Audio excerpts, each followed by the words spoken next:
తెలంగాణలో వనదేవతలన్నా లేదంటే ప్రకృతి దేవతలు అన్నా కూడా మనకు గుర్తొచ్చేది సమ్మక్క సారక్క.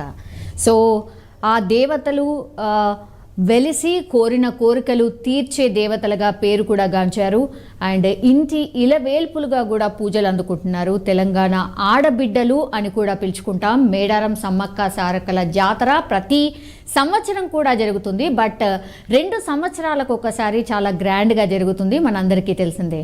సో ఈ ఏడాది కూడా సమ్మక్క సారక్క జాతరను నిర్వహించేందుకైతే తెలంగాణ సర్కార్ ఏర్పాట్లు చేస్తోంది. ఎందుకంటే తెలంగాణ వచ్చిన తర్వాత అంటే 10 ఏళ్ల తర్వాత ప్రభుత్వం మారిన తర్వాత జరుగుతున్నటువంటి జాతర అండ్ గిరిజన బిడ్డ అయినటువంటి సీతక్క హయాంలో జరుగుతున్నటువంటి జాతర ఇది. సో ఇందులో భాగంగానే ఈరోజు మేడారం జాతరకు సంబంధించిన మేడారం మహాజాతర పోస్టర్ను అంబేద్కర్ తెలంగాణ రాష్ట్ర సచివాలయంలో తెలంగాణ ముఖ్యమంత్రి రేవంత్ రెడ్డి ఆవిష్కరించారు. మనం చూస్తూ ఉన్నాం విజువల్స్లో. సో ఈ కార్యక్రమంలో తెలంగాణ రాష్ట్ర మంత్రులు సీతక్క అండ్ కొండా సురేఖ, పొంగులేటి శ్రీనివాస్ రెడ్డి అండ్ పొన్నం ప్రభాకర్, చాలామంది అధికారులు కూడా పాల్గొన్నారు.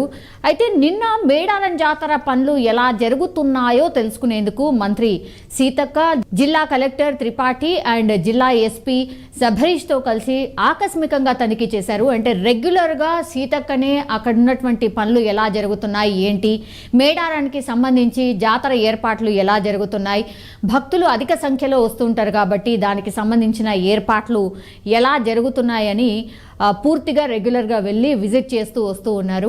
సో ఆ అధికారులకు ఎక్కడెక్కడ లోపాలు ఉన్నాయో వాటన్నిటిని సవరించుకొని ఇలా కాదు ఇలా చెయ్యండి అన్నటువంటి మాట కూడా చెప్తూ వస్తున్నారు. పూర్తిగా సమీక్ష సమావేశాలు కూడా నిర్వహిస్తున్నారు రెగ్యులర్గా. ఈ నేపథ్యంలోనే మొదటగా విఐపి పార్కింగ్ స్థలాన్ని and then RTC bus stand, Haritha hotel, Jampanna Vagu స్థానఘట్టాలు, స్తూపం రోడ్ కావచ్చు, కొత్తూరు సమీపంలో మరుగుదొడ్ల పనులను ఆమె దగ్గరుండి పరిశీలించడం కూడా జరిగింది. ఆ తర్వాత కన్నేపల్లి గ్రామంలోని సారలమ్మ దేవాలయ పరిసరాలను కూడా పరిశీలించారు. ఎందుకంటే అక్కడి నుంచే సమ్మక్క సారలమ్మ దేవతల్ని తీసుకొస్తారు కాబట్టి అది అత్యంత అతిపెద్ద ఘట్టంగా ఉంటుంది. సో చాలా లక్షల్లో భక్తులు పాల్గొంటూ ఉంటారు.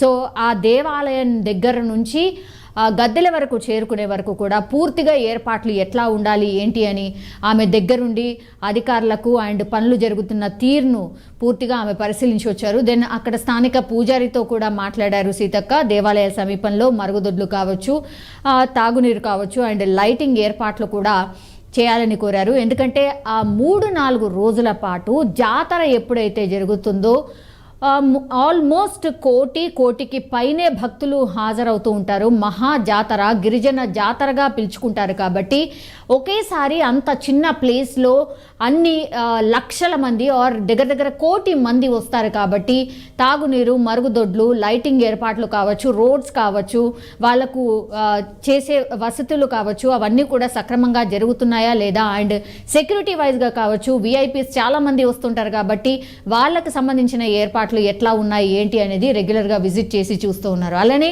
అన్ని ఏర్పాట్లు పూర్తి చేయాల్సిందిగా సంబంధిత అధికారులను కూడా ఆదేశించారు. ఎందుకంటే మహాజాతర కూడా దగ్గరకు వచ్చేసింది. ఇప్పటికే హాలిడేస్ ఎప్పుడున్నా సరే చాలామంది భక్తులు అప్పుడు రష్ ఉంటుంది కాబట్టి ఇప్పుడే వెళ్ళి అమ్మవార్ల దర్శనం చేసుకొని వస్తున్నారు. సో అంతకంటే ముందే పనులు కొంత త్వరగా పూర్తి చేయండి. ఎందుకంటే జాతరకి కేవలం ఇంకా 10 రోజులు మాత్రమే టైం ఉంది కాబట్టి త్వరగా ఫినిష్ చేయండి అన్నటువంటి ఆదేశాలు కూడా జారీ అయ్యాయి. సో ఘట్టానికి సంబంధించిన పోస్టర్ అయితే ఈరోజు అఫీషియల్గా ఆవిష్కరించారు.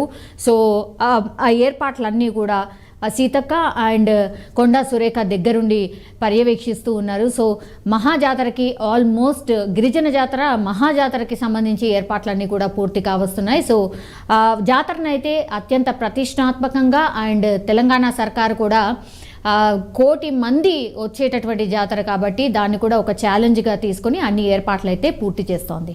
అండ్ ఇంకో అప్డేట్ దీనికి సంబంధించి ఏంటంటే యాక్చువల్లీ మహిళలకి ఇప్పుడు ఉచిత బస్ ప్రయాణం ఏదైతే ఉందో మరి ఈ జాతరకు వెళ్ళే అంటే సమ్మక్క సారల జాతరకు వెళ్ళే భక్తులకు అంటే మహిళా భక్తులు చాలామంది ఉంటారు కాబట్టి మహిళా భక్తులకు మరి చాలా ఎక్కువగా వెళ్తూ ఉంటారు కాబట్టి మరి బస్సుల సౌకర్యం కావచ్చు, లేదంటే ఈ ఆల్మోస్ట్ ఇప్పటికే 10 కోట్ల ఉచిత బస్ ప్రయాణం చేశారు మహిళలందరూ. మరి అట్లీస్ట్ ఆ జాతర టైం అప్పుడైనా మరి టికెట్ రూపంలో ఏదైనా అమౌంట్ తీసుకుందామా అన్న ప్రతిపాదన కూడా వచ్చిందట. కానీ సీతక్క కానీ లేదంటే ముఖ్యమంత్రి సీఎం రేవంత్ రెడ్డి కానీ వీళ్ళందరూ కూడా తిరస్కరించారట.